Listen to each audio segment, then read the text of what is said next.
எந்த கொம்பனும் குறை சொல்ல முடியாத அளவிற்கு ஆட்சி நடத்தி கொண்டிருக்கிறார். முக ஸ்டாலின் இது வரைக்கும் ஒன்னும் செஞ்சது இல்ல.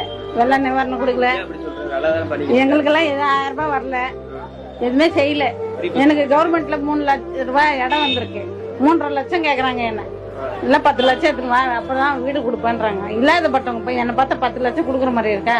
இந்த பேர் பேப்பர் போட்டு கூலி வேலை பாக்குறேன், என்னால வாடகை கட்ட முடியல. அவர் வந்தா நல்லா செய்வாரு அப்படின்னு ஒரு நம்பிக்கை. நாங்கெல்லாம் சந்தோஷமா இல்லப்பா, யாரோ இருக்கலாம், நாங்களாம் சந்தோஷம் கிடையாது. 1000 ரூபாய் எங்களுக்கு எதுவும் வரல, வெள்ள நிவாரணம் வரல. பொங்கலுக்கு பரிசு இது அரிசி பச்சரிசி அது கூட நாங்க வாங்கல. கவர்மெண்ட்ல அவரு இதுலயே நாங்க வீடு அலர்ட் பண்றோம், 10 லட்சம் லஞ்சம் கேக்குறாங்க. கொடுத்தாதான் கொடுப்பேன், நீ எல்லாம் வீட்டுக்கு ஆசைப்படலாமான்னு கேக்குறாங்க. அவங்க கட்சிக்காரங்களே எங்களை கேக்குறாங்க, நீ எல்லாம் சொந்த வீட்டுக்கு ஆசைப்படலாமான்னு. அதே நான் கேக்குறேன், அவங்க எல்லாம் ஓட்டுக்கு ஆசைப்படலாமா, பிச்சை எடுக்கலாமா வீட்டுக்கு வந்து சொல்லுங்க. இல்லாதப்பட்டவங்க இருக்கப்பட்டவங்க இருக்காங்கல்ல, கூலி வேலை செய்யறவங்க கிட்ட 10 லட்சம் எப்படி வரும்? அதுதான் நான் ஈஸி கட்சிக்காரங்களே என்ன கேக்குறாங்க, அந்த கேள்வி கேக்குறாங்க. வந்து ஆயிடுச்சு 2 வருஷம் ஆகுது, இன்னும் அந்த லெட்டருக்கு என்ன பதில் தெரியல. வருமான சர்டிபிகேட்டுக்கு இல்லையா 3.5 லட்சம் ரெடி பண்ணி எடுத்துன்னு வாங்குறாங்க.